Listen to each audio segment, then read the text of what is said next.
உச்சநீதிமன்றம் இந்த வழக்கில் இன்னைக்கு என்ன சொல்லியிருக்காங்க, இது குறித்து விரிவா பதிவு செய்யுங்க சுரேஷ். அதாவது அங்கீகாரம் இல்லாத, அதாவது விளைநிலங்களை வீட்டுமனைகளாக மாற்றுவதை எதிர்த்து வழக்கறிஞர் ராஜேந்திரன் யானை ராஜேந்திரன் உயர்நீதிமன்றத்தில் மனு தாக்கல் செய்திருந்தார். இந்த மனுவை விசாரித்த உயர்நீதிமன்றம் கடந்த ஆண்டு செப்டம்பர் மாதம் அங்கீகாரம் இல்லாத வீட்டுமனைகளை பத்திரப்பதிவு செய்வதற்கு தடை விதித்திருந்தது.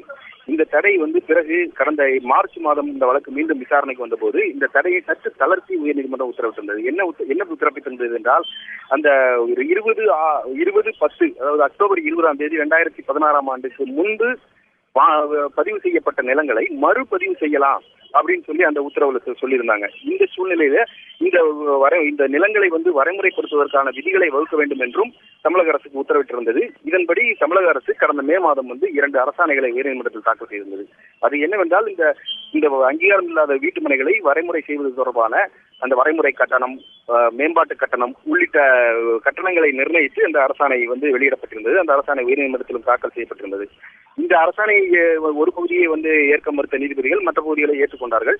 இந்த அரசாணையை தொடர்ந்து இந்த வழக்கு இன்னைக்கு மீண்டும் விசாரணைக்கு வந்தபோது இந்த தமிழக அரசினுடைய அரசாணை பதிவுத்துறை அதிகாரிகள் மத்தியில் சற்று குழப்பத்தை ஏற்படுத்தியிருப்பதாகவும், அது என்ன குழப்பம் என்றால், இந்த அங்கீகாரம் இல்லாத வீட்டுமனைகளை மறுபத்திரப்பதிவு செய்யும் போது அவற்றுக்கு அந்த மனைகளில் கட்டுமானங்கள் மேற்கொள்வதற்கு அனுமதி வழங்கலாமா என்று அந்த சந்தேகத்தை கிளப்பி இது சம்பந்தமாக நீதிமன்றம் விளக்கம் அளிக்க வேண்டும் என தமிழக அரசு தரப்பில் ஒரு மனு தாக்கல் செய்யப்பட்டது. இந்த வழக்கை விசாரித்த தலைமை நீதிபதி இந்திரா பானர்ஜி மற்றும் நீதிபதி சுந்தர் அடங்கிய அமர்வு வீட்டுமனைகளை வரைமுறைப்படுத்துவது தொடர்பாக பிறப்பித்த இந்த உத்தரவை பொறுத்தவரைக்கும் அங்கீகாரம் இல்லாத வீட்டுமனைகளில் ஏற்கனவே பதிவு செய்யப்பட்ட 2016 அக்டோபர் 20 முன் பத்திரப்பதிவு செய்யப்பட்ட அங்கீகாரம் இல்லாத வீட்டுமனைகளில் நிபந்தனைகளுக்குட்பட்டு, என்ன நிபந்தனை என்றால், இந்த அரசினுடைய அந்த புதிய விதிகளில் கூறப்பட்டுள்ள நிபந்தனைகளுக்கு உட்பட்டு கட்டுமானங்கள் மேற்கொள்ள அனுமதிக்கலாம் என்று உயர்நீதிமன்றம் விளக்கம் அளித்திருக்கிறது.